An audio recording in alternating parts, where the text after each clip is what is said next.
Hey guys, Jeffrey here. So today we're going to be going over the setup of the powerlifting bench press. Now the setup in a bench press is so important because unlike the squat and the deadlift where you can pretty much grind out a lift with just raw brute strength, the bench press is so technique heavy that if one little thing isn't optimized, then you're done for. Because if you get everything in order, all you really have to do at the end of the day is just the bar will pop right up. So the main area that we're going to be going over today is scapular retraction. Which is the movement where people are taught to squeeze the scapula back and down. Now, a common misconception is that people, in order to get into a scapular retracted position, is they actively force it. And what I mean by that is, when they're in the setup, they'll actively squeeze their scapula backwards and down. Now, in this position, you do get into that retracted position, but it's actually a very dangerous position because you're actually closing off your glenohumeral joint. You'll feel that when you squeeze back and force yourself down, you actually feel a tightness, you feel a compression, you feel the space here at this joint actually lessen. So that's the method of actively retracting your scapula in order to get into position. So instead, how I teach scapular retraction and its setup in the bench is through leg drive. Through this method of passive retraction, you'll see that when I go through, you'll see that I get into a retracted scapular position without forcing it. It occurs as a result of my other movements. So how I teach it is, I'll advise my athletes to start a little lower on the bench because how I teach for my athletes to get into position is by using leg drive. Naturally, my chest will come up and my scapula become retracted.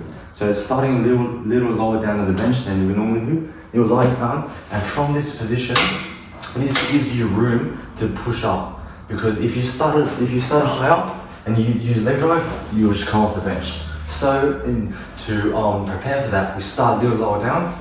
We'll grab the bar with your optimal wrist positioning, whatever grip that is for you, and from here, the only way I'm going to go up that bench is by pushing my feet into the ground. I want to drill this, is very important. So instead of me pulling myself up or just sliding my body up, the only way which I'm going to get up there is by digging my feet into the ground, like so. You'll see that as I dig down, my body will come up, but it will also come backwards.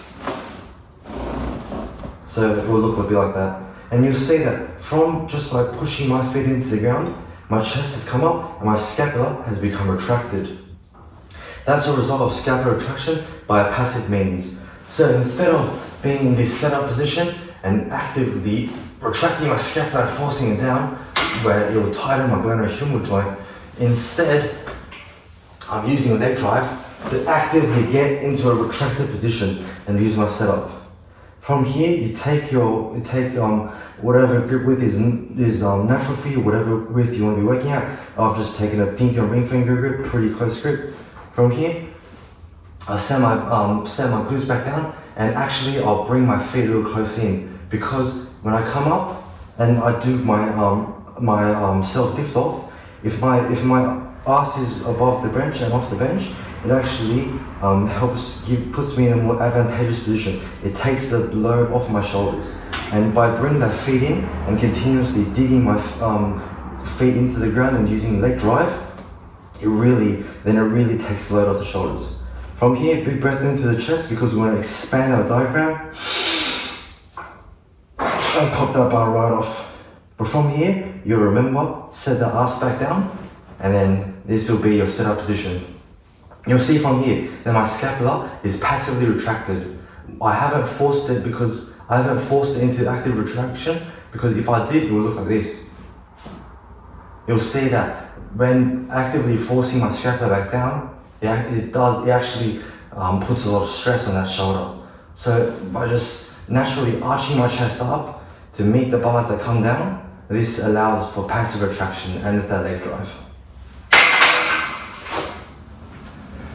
So that's just me going through the scapular retraction on a bench press, debunking that myth of actively retracting. So just to go over, so we use leg drive, digging our feet into the ground to slide our body up the bench in order to get into passive retraction, and that just frees up space in your shoulder joint.